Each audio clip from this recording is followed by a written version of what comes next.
Hey everybody, this is Blue One. This is me making my first Bukkit tutorial just for you. I'm going to be teaching you how to make a basic Bukkit or Spigot plugin. This will only be the backbone of the plugin. This will not do anything besides log something directly to the console. That's all it's going to do. So we're going to go source. I'm going to have to assume first off that you know how to use Eclipse. So I'm not going to show you how to create a new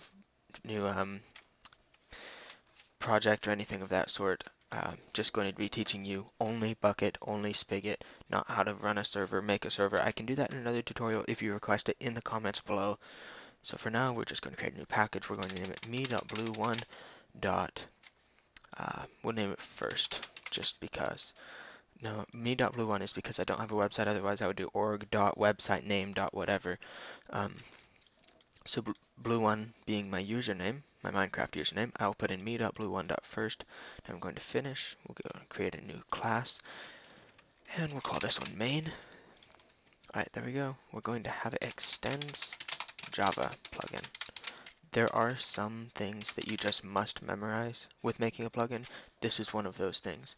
Java plugin is the name of the Bukkit plugin that you're building a plugin off of.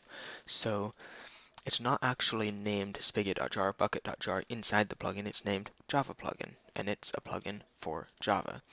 So under org.bukkit.plugin.java, Java plugin is what we're building off of. So right in here we're going to have an annotation override, means it's important, and then bukkit void. We're going to have it public so that it can be accessed, void so it doesn't have to return anything. We'll have onEnable, which is a method inside Java plugin already. And this will be run every time the plugin gets enabled. Right here we're going to have bukkit.get console sender. So we're going to be sending something to the Bukkit console. .send message. There's all kinds of things you can do here. As soon as you press dot, it's going to tell you everything you can do. You click on it, you can scroll up and down. So right now we're going to do dots. Oh, I accidentally clicked dot clone. There we go. Dot. Come on. What is up with you? Dot. So there we go. Send message. We're going to color it just because we can. Green. And what message are we going to send to the console? We'll do first has been successfully enabled, just like that. Now we'll have an exclamation point because we're happy. There we go. So that's the basic backbone of any plugin that you'll ever make. This is the first thing you have to do. So we're now going to create a new file. This will be plugin.yml. Must be named plugin.yml, otherwise it won't register that it exists and the plugin will not work. It just must be named that. These are the required fields. You need main, name, version. These are the not required fields. You do not put a space there, by the way. I did that just for emphasis. Author, commands, permissions. There's a couple others. Since we don't have any permissions set up, we get rid of that. We don't have any commands set up either, we'll get rid of that. And we'll leave author just because. We'll put in blue 1. Under version, we'll put 1.0 because it's our first. You can do 1.0.0 if you're having a lot of updates or something. Main, we will call this package declaration right here.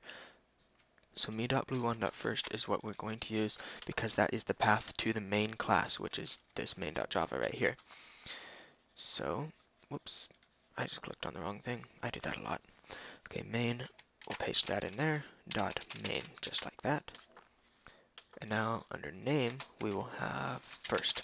This will be the name of the plugin in the coding. It doesn't have to actually be named this. You can name it whatever you want, but I always name it the name of my... Why do I keep forgetting that? My name of my project to keep everything organized nicely. So now we're going to save this, and we will refresh. It must be refreshed, otherwise it for some reason doesn't like to register that it's doing anything. Alright, so we've refreshed it. Now we're going to export it right here. Simple enough.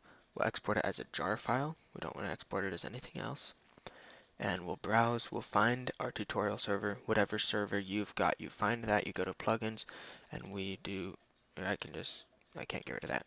That was from a previous attempt, which failed miserably, at making a tutorial here. So just name it whatever you want the plugin jar file to be named, and then you'll save it. finish, and we're ready to test it. Alright, so we'll go in right here, we'll join. Now we'll type / reload, and reload complete. Now we type / PL. There it is. Look at that. It registered it just nicely. Now we'll open up our console here, and you can see it says plugin has been successfully enabled, just like we've had it to do. And we shall reload. There we go. That disabled thing was previous. First has been successfully enabled, just like that. So that's our first Bukkit plugin tutorial. It's quite simple. It was quick. It was easy. It was all you need to know the basics of making the backbone of a server, of a plugin. Sorry, it's 11:18 at night right now. Kind of tired. This is what you need to know and to type to make the backbone of a plugin. As soon as you've got this, then you can build off of it, but this is required. This is the basic requirements for every plugin you'll ever make your entire life. You don't actually have to send a message here, but it's always good. So that's it for our first tutorial, and I hope you enjoyed it. Hit the like button, subscribe if you like. Refer your friends here. If you have anybody who wants to learn how to make a Bukkit or Spigot plugin or wants to know something about making one, just hit me up in the comments, ask a question, any question. There's no such thing as a stupid question. There's only stupid answers, and I try not to give those as hard as I can. So just ask me to make any plugin. Tell me to make a plugin. It doesn't matter how you present it. I'm going to do it if I can, and I will see you later. You guys have a nice day, and keep those comments coming.